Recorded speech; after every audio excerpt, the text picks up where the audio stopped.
Creative Broadcasting, the station of unlimited possibilities, presents Creating Your Seat at the Table with your host, Ashley Little, as she welcomes her guest to the table.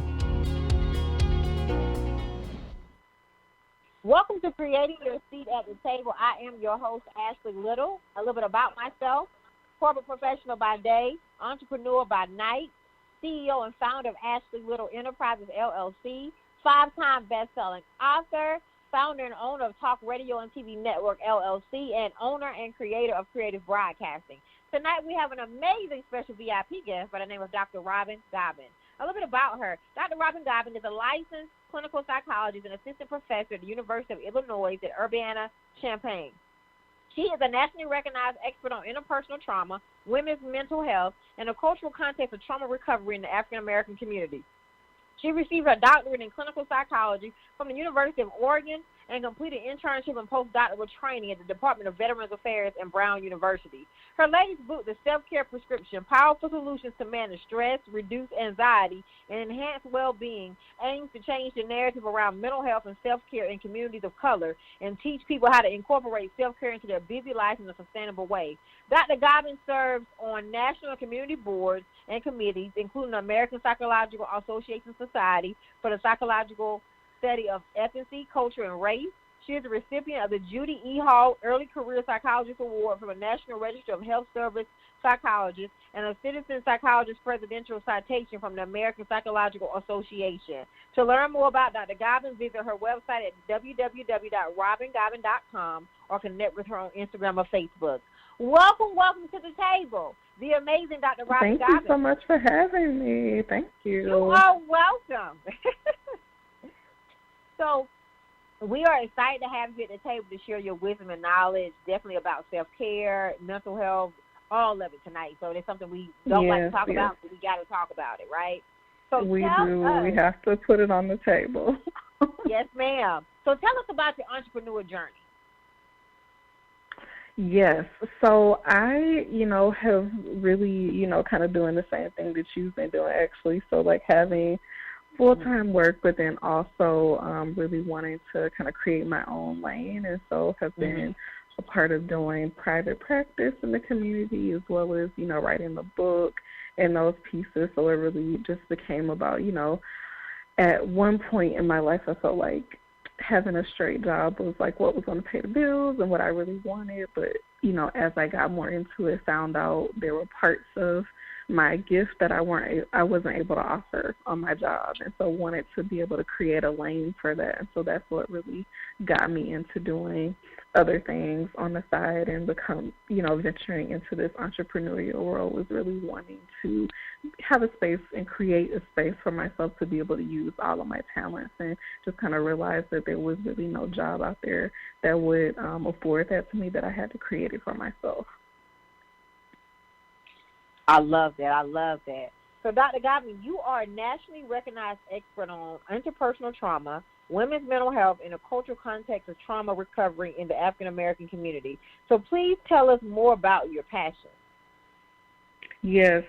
So I am just really interested in helping people to thrive and live their best lives. And so I'm attracted to supporting trauma survivors and helping them through that journey, just because they have had a rough road in life. Nobody, expects to experience trauma or expects to be betrayed by the person that they love. And so I really just consider it an honor and a privilege and a pleasure to be able to walk alongside people as they are recovering from these experiences and really reclaiming their lives and reconceptualizing themselves. Sometimes when we experience trauma, we feel like that's all we have to offer. We feel like we're damaged, or, that there's no life beyond that. And so I love helping people to explore what their life can look like beyond their traumatic experiences, and helping them to kind of create a healthier relationship with themselves, and then that opens them up to have healthier and more meaningful relationships with other people. So it's really just an honor and a privilege, and I'm inspired every day by my clients that I get to work with, who are just doing some really hard work but very meaningful work in reclaiming their lives and putting themselves in the driver's seat of their lives. And that's so important, right? Because, you have to take care of you first. You have to be healthy inside and out, because if you're not, it's going to eventually show, right? It's going to show in so many different ways. Yes. Definitely. And life knocks us down from time to time. We all get dealt different hands in lives.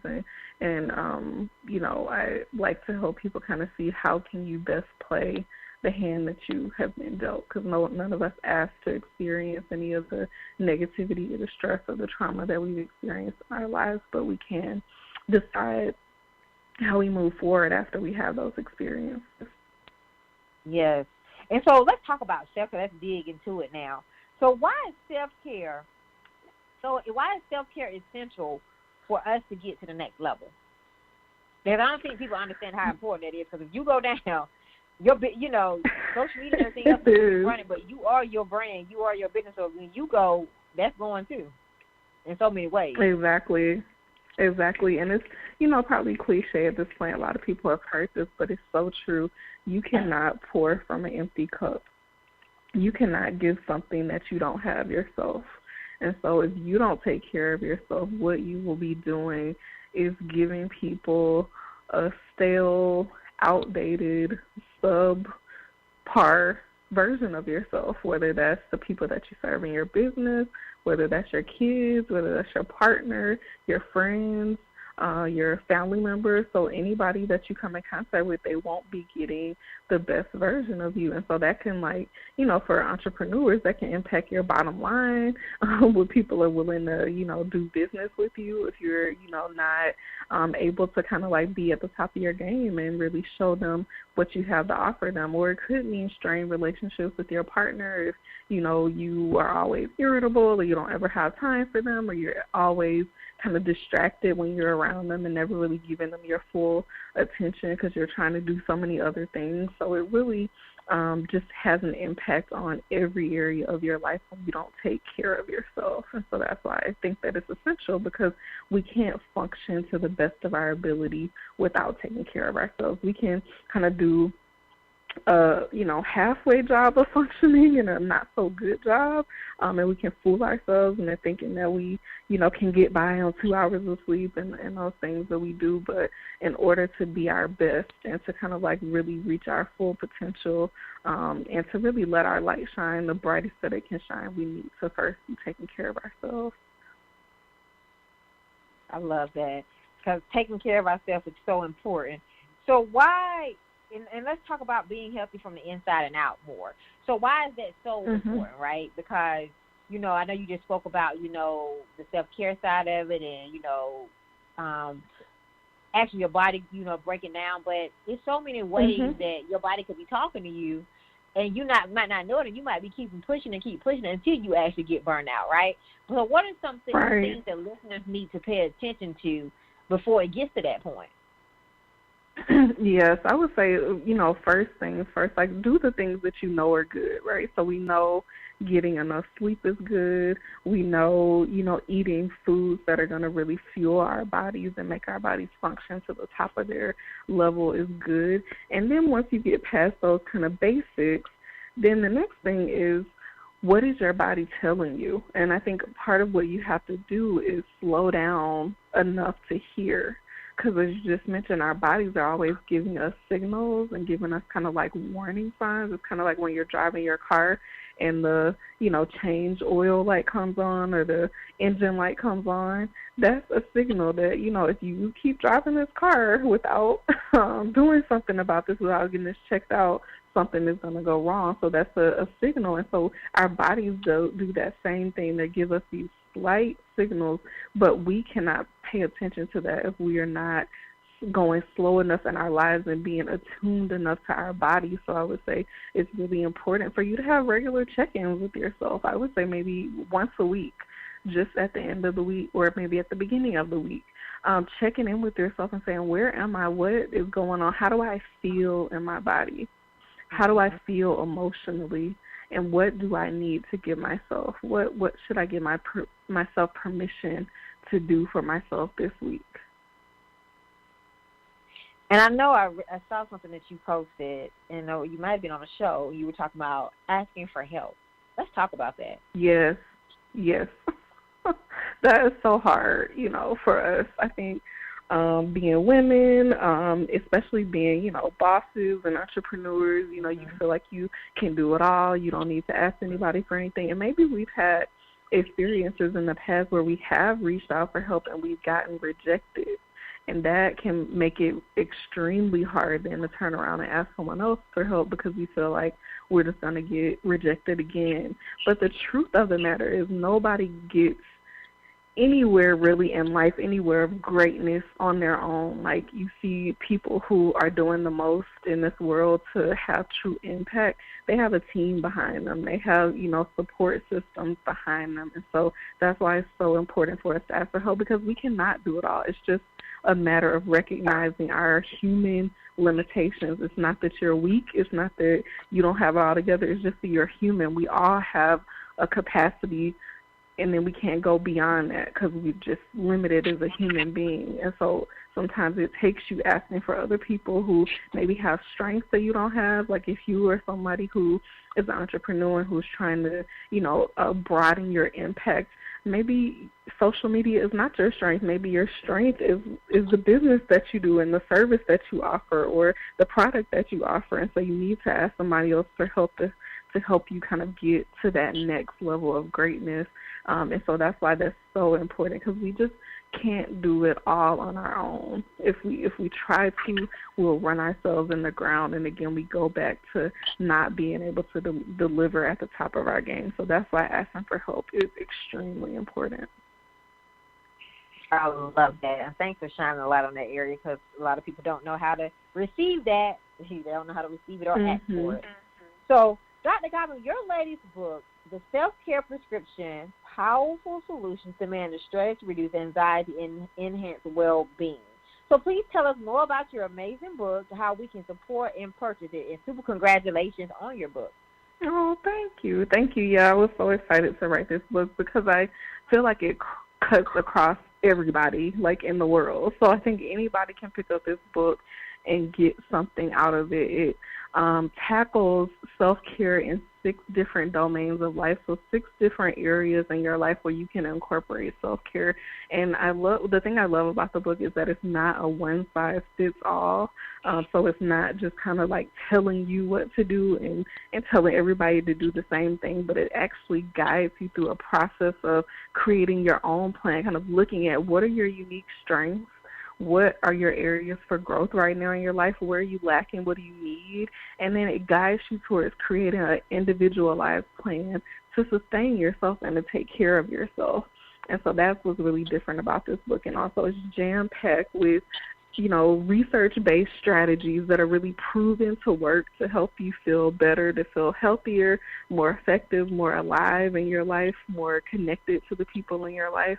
And so that's what this book has to offer. And so, like I said, it does go through 6 different domains of self-care. So whether you're in need of more social self-care, like, when we get in the hustle and bustle of life, we allow our social lives to kind of go to the wayside. So if you need to revive that area of your life, I talk about social self-care. If it's spiritual, sometimes we, have lost contact with ourselves as a spiritual being, realizing that we exist beyond what we see when we look in the mirror, that we have a spirit, we have an essence that comes along with us, and that needs nurturing from time to time, just like our body needs physical self-care. So it's for it to function at the top of its capacity, our spirits need self-care as well. So I talk about that. Also emotional. That's huge. A lot of us have challenging relationships with our emotions. We like when we feel good, and we do not like to feel bad. And so it guides you through how do you cope when you have those more challenging emotions like sadness or shame or anger or irritability. So like I said, it is a gold mine. There's something in there for everybody. And another thing that I wanted to just point out, too, for women who are listening, is also applicable and definitely can be beneficial for the men in your life, too. So the men need self-care, too. So get one for yourself and get one for the man in your life that you love. That's what I'm trying to preach these days, too, is that men need self-care, too. It's not just a thing for women. So the book is available actually in Barnes & Noble stores. So if you're a person that likes to kind of go out and put your hand on it and kind of thumb through it, you can definitely go pick it up in Barnes & Noble stores. And it's also available on Amazon as well as on Walmart.com, Target.com. So anywhere that you would get your books, it is available for you either online or, like I said, in Barnes & Noble stores. So, that's what the book is about and how you can purchase it.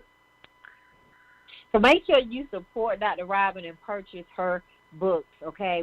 Purchase her new book, because this is needed for men and women. And self-care is so important. And like we said it before, people don't really want to talk about it. We got to talk about it, right? Because it's needed, and we got to stay healthy and be healthy for everybody around us as well. So, definitely. Dr. Gobin, you're aiming to change the narrative around mental health and self-care in the community of color, right? So what are some strategies you're putting in place for our community? Yes. One of the things that I'm doing is just talking, having this conversation, talking about self-care. I have my own podcast where I routinely every week release episodes where we're talking about different aspects of health and taking care of yourself, which is directly related to our mental health. I think for so long we have had this stigma in the African-American community specifically around, not going to see therapists, not, admitting when we have challenges going on. I think especially for Black women, the way that we have been socialized is you just kind of suck it up. You, this superwoman kind of stereotype that we have internalized, that we just have to act like everything's okay and focus on taking care of everybody else.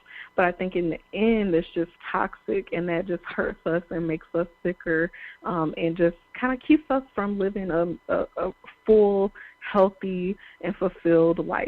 And so that's what I'm doing. I'm having this narrative, talking about it. I go to different churches throughout the country, giving talks about how mental health is not necessarily doesn't have to be segregated from a life of Christianity or spirituality. Like, you can both pray and go to therapy at the same time. They're not mutually exclusive. And so I'm doing that, and just really wanting the people to understand that you're just like we have to take care of our bodies, we have to take care of our minds and emotionally, and also to help people not to feel ashamed about the challenges that they have. Like I talked about trauma earlier, we were not born to experience that. We were not taught. There was no class that we had in elementary school or high school on, in case you're traumatized, this is how you handle it. We don't know that stuff. You can't do something that you've never been taught. So there's no shame in having mental health struggles. It's just about recognizing when you're struggling and being willing to reach out for help and seek services and support. And I also love to kind of demystify what therapy is like, because a lot of people have their conceptions from maybe they've seen movies where people are laid up on a couch, in a therapy session, and so they feel like that's what it's going to look like. And so I love to, in my talks and speaking engagements that I give around the country, really helping people have a more realistic understanding of what you can expect when you go to therapy, and how to really work through your problems.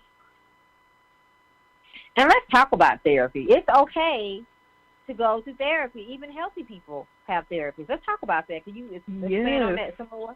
Yes. Yes, even people who are not. I think everybody can benefit from having a therapist. If you think about it, this is a person who, is just motivated to help you and to support you. They don't know the other people in your life, so they can really kind of be objective and really focus on helping you to see maybe blind spots that you can't see for yourself. So they can be somebody who you can trust, who you can confide in, and who can most importantly support you in becoming and growing in areas where you may be struggling, and teaching you proven strategies to help you manage your issues. So if you have anxiety, if you struggle with depression, if you've been traumatized, they have studied and and have years of experience to help you navigate that. And there's not anything wrong with it, because you're not supposed to know how to do all of this yourself.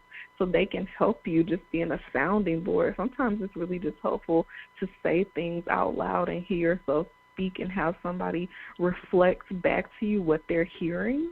And then that gives you a lot of clarity on your life, and it can help you determine the next direction for your life, because sometimes we just feel stuck and we don't know what to do next, and so a therapist can really help you with that. And so it's not this scary thing. It's not someone trying to harm you in any way. It's actually the opposite. Someone trying to help you, trying to give you more clarity, trying to support you in your life and lead you in the direction that you want to be in. And also, these days, therapy can be as short or as long as you want it to. So some people feel like they don't want to have a crutch or they don't want to become dependent on something. And so therapy is meant sometimes to be short-term, to really help you focus on a goal that you set at the beginning of your time with your therapist. And then you check in periodically on, like, where am I at making progress towards this goal? So it's not meant to be this lifelong thing that you're kind of like tied down to, but really to help you at certain areas of your life so that you can begin to thrive. Yes, and it's so important being able to thrive, right, and thrive in a healthy way. And thanks for shining light on having a therapist, because I think people are afraid to share that, and they're, nobody wants to talk about it, and they think that people think it's crazy if they can have a therapist. There's so many. No, you're not crazy. And another thing that I want to say about that, too, is that a lot of times people think that finances are a barrier. And I would say if you think that, definitely check in with your insurance company. Like, check in with your insurance. A lot of times our insurance that we get through our job provides coverage. Or if we are an entrepreneur, maybe your partner's insurance or some other insurance.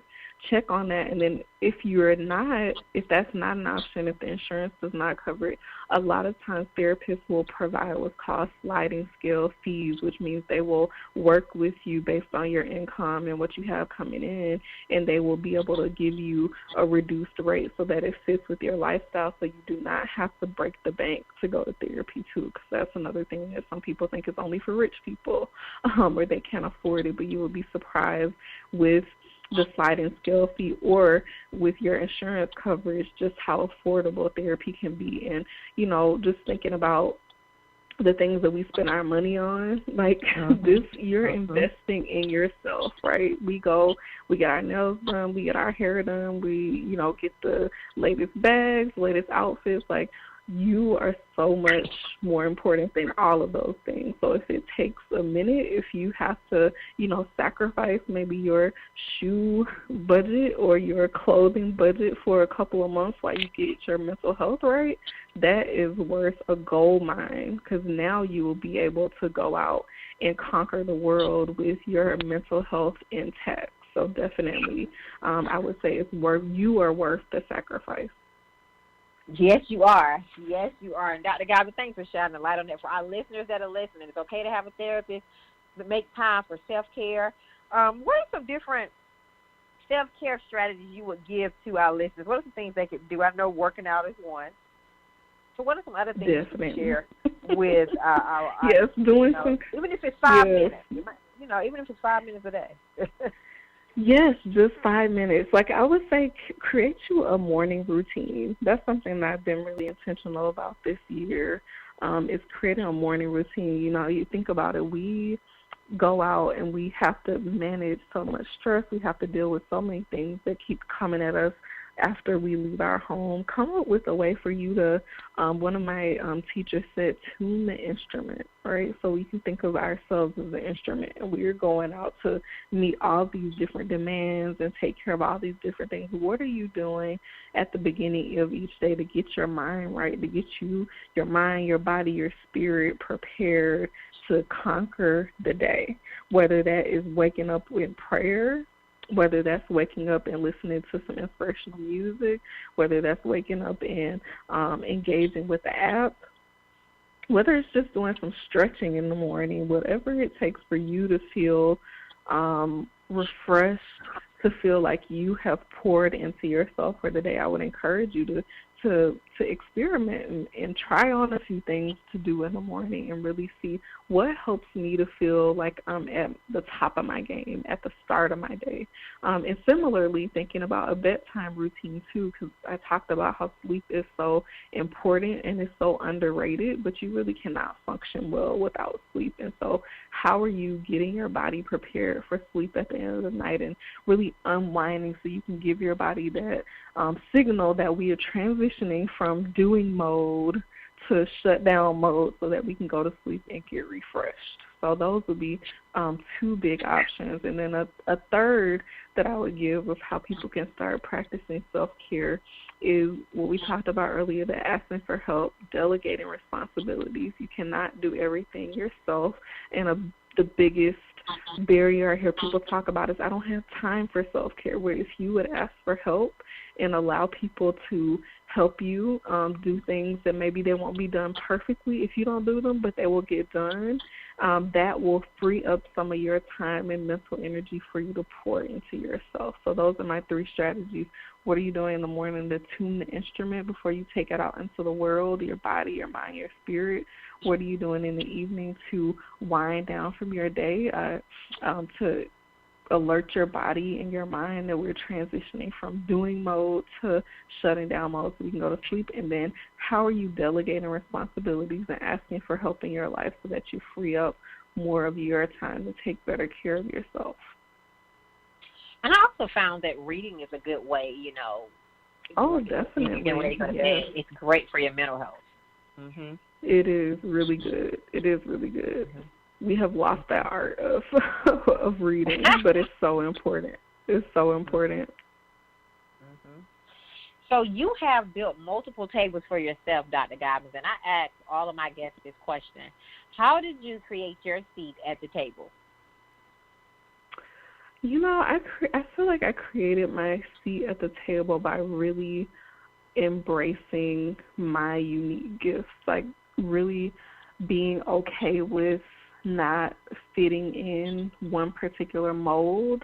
I feel like a lot of times in life we're taught that there's only one way to be successful or one path to success, and so I really feel like I created a seat because I realized that I don't necessarily fit any particular mold that's out there, but the thing was I was willing to accept and embrace that and say, okay, I'm different, and that's okay. There's nothing wrong with me being different. So how can I create avenues so that I can share my gifts with the world and not be limited by any particular box that anybody's trying to put me in? I love that because I'm very big on don't let anybody put you in a box. So thanks for sharing that. Exactly. I love it. Yeah. So what did failure teach you on your journey? Failure taught me that there's a different way, that there's a different path for me. It taught me that the answer may not be no. If I failed or if I got rejected, that it may not be no. It might just be not that way, not that direction, or maybe just not right now. So it taught me to regroup. It taught me to be resilient, and it taught me to be grateful and to look for the lesson. Because I feel like every time that we go after something and we don't get it or we fall short, there's a lesson to be learned. So I really learned it. Of course, it's painful. So it also taught me how to show up for my emotions and how to process my emotions and be okay with not being okay sometimes. It's okay to not be okay. I'm sure a lot of people have seen that around social media, but that's real. Sometimes you're not going to be okay. You're going to be disappointed, and to give yourself that time to feel sad, to feel disappointed when you fail, but then to turn around and say, okay, what can I take away from this? Because it's something that my mom used to always tell me, it's not a failure if you learn from it, if you took the lesson from it. So what lesson can you take, and how can you use that to propel you into your future? I love that. So what did success teach you on your journey?